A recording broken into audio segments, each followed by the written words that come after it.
Saudara-saudari terkasih, bertemu kembali dalam Renungan Kitab Suci bersama saya, Romo Irvantinus Tarigan. Bacaan Injil hari ini diambil dari Markus bab 2 ayat 1 sampai 12. Saudara-saudari, mari terlebih dahulu kita dengarkan bacaan Injil hari ini. Kemudian sesudah lewat beberapa hari, waktu Yesus datang lagi ke Kapernaum, tersiarlah kabar bahwa ia ada di rumah. Maka datanglah orang-orang berkerumun, sehingga tidak ada lagi tempat, bahkan di muka pintu pun tidak. Sementara ia memberitakan firman kepada mereka, ada orang-orang datang membawa kepadanya seorang lumpuh, digotong oleh 4 orang. Tetapi mereka tidak dapat membawanya kepadanya karena orang banyak itu. Lalu mereka membuka atap yang di atasnya. Sesudah terbuka, mereka menurunkan tilam tempat orang lumpuh itu terbaring. Ketika Yesus melihat iman mereka, berkatalah ia kepada orang lumpuh itu, "Hai anakku, dosamu sudah diampuni." Tetapi di situ ada juga duduk beberapa ahli Taurat. Mereka berpikir dalam hatinya, "Mengapa orang ini berkata begitu? Ia menghujat Allah. Siapa yang dapat mengampuni dosa selain daripada Allah sendiri?" Tetapi Yesus segera mengetahui dalam hatinya bahwa mereka berpikir demikian. Lalu ia berkata kepada mereka, "Mengapa kamu berpikir begitu dalam hatimu? Manakah lebih mudah mengatakan kepada orang lumpuh ini, 'Dosamu sudah diampuni,' atau mengatakan, 'Bangunlah, angkatlah tilammu dan berjalan'? Tetapi supaya kamu tahu bahwa di dunia ini Anak Manusia berkuasa mengampuni dosa." Berkatalah ia kepada orang lumpuh itu, "Kepadamu kukatakan, bangunlah, angkatlah tempat tidurmu, dan pulanglah ke rumahmu."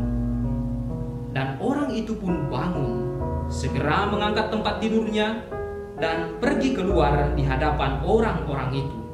Sehingga mereka semua takjub, lalu memuliakan Allah, katanya, "Yang begini belum pernah kita lihat." Demikianlah sabda Tuhan. Saudara-saudari yang terkasih, ada kerumunan besar orang mengelilingi rumah itu. Sungguh sulit untuk mencapai tempat Yesus, apalagi bila sedang menggotong seorang lumpuh di atas tilam. Tetapi mereka berjuang. Entah bagaimanalah caranya sehingga mereka pada akhirnya berhasil menggotong si lumpuh itu ke atap, lalu perlahan-lahan menurunkannya di dekat Yesus. Dan begitulah si lumpuh itu pun pada akhirnya disembuhkan. Saudara-saudari yang terkasih, benar bahwa ada mujizat penyembuhan si lumpuh. Tetapi ketika peristiwa itu terjadi, kepada siapakah Yesus pertama-tama mengarahkan perhatian? Apakah kepada orang lumpuh itu? Rupanya tidak. Pertama-tama Yesus justru memberi perhatian kepada orang-orang yang membawa si lumpuh. Penginjil Markus menuliskan, ketika Yesus melihat iman mereka, berkatalah ia kepada orang lumpuh itu, "Hai anakku, dosamu sudah diampuni." Mereka itu bisa saja teman-temannya, bisa saja keluarga dekat si lumpuh.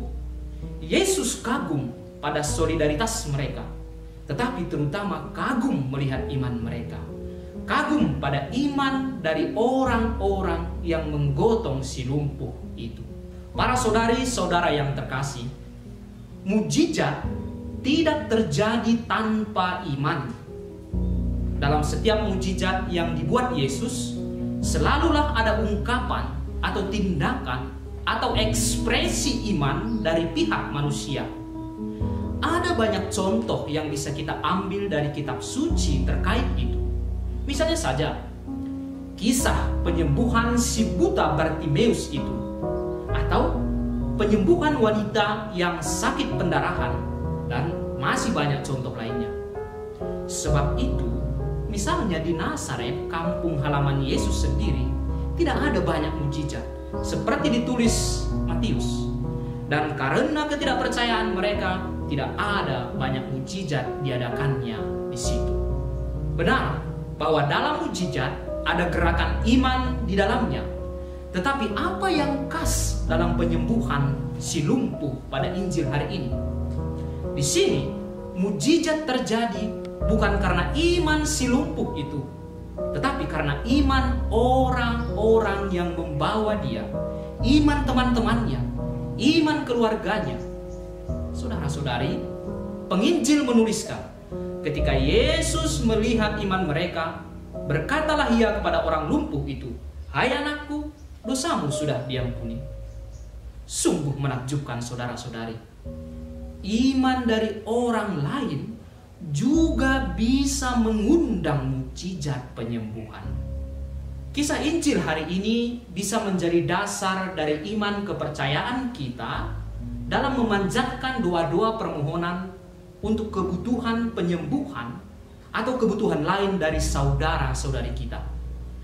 Itulah yang ada di balik doa-doa kita sendiri atau bersama-sama atas saudara-saudari yang sakit.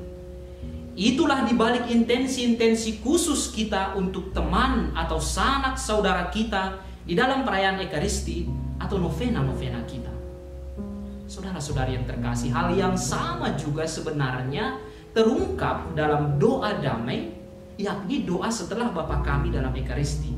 Saat itu imam berkata dengan suara lantang, "Janganlah memperhitungkan dosa kami, tetapi perhatikanlah iman gereja."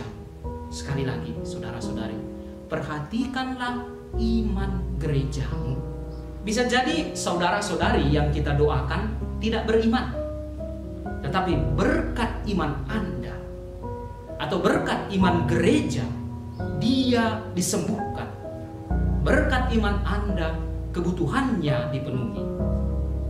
Saudara-saudari yang terkasih, dalam Keluaran bab 32 ayat 1-14 dikisahkan bahwa umat Israel begitu jemu menunggu Musa yang naik ke Gunung Sinai.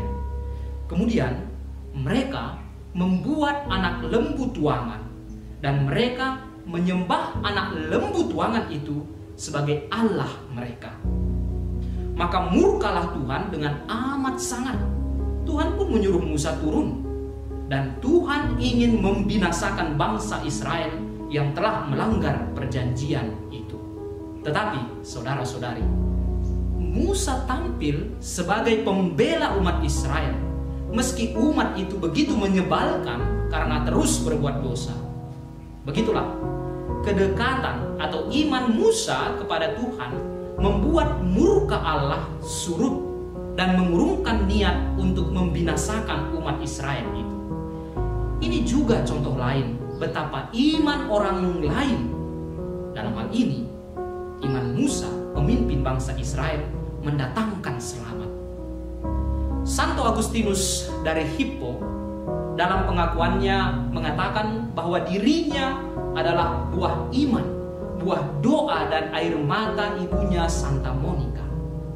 Dari informasi sejarah para kudus, kita tahu bahwa sebelum pertobatannya, Santo Agustinus bukan tipe orang yang patut diteladani. Sebab itu, Santa Monica tak jemu-jemunya berdoa dan memohonkan agar Allah menyentuh hati putranya. Dan saudara-saudari, hal itu terjadi. Paling tidak, ada 2 poin praktis yang mungkin bisa menggugah kesadaran iman kita berkat Injil hari ini. Pertama, diri Anda yang sekarang ini, yang sedang mendengarkan ini, adalah juga buah-buah doa, buah-buah iman dari orang-orang yang mencintai Anda, yang mendoakan Anda. Jadi, apa adanya diri Anda saat ini bukanlah melulu hasil usaha Anda sendiri. Selalulah ada aspek anugerah, ada aspek rahmat dari Allah yang tercurah berkat doa-doa orang yang mengasihi Anda, atau juga mungkin orang yang tak Anda kenal secara mendalam, tetapi mendoakan Anda. Yang kedua, iman itu selalu punya sisi altruis, selalu punya sisi sosial. Sebab aku beriman bukan hanya demi selamat sejahtera seorang diri, tetapi juga demi keselamatan orang-orang di sekitarku. Dan kisah penyembuhan hari ini semakin menegaskan bahwa imanku atau doaku bisa juga menyelamatkan orang yang tidak percaya sekalipun.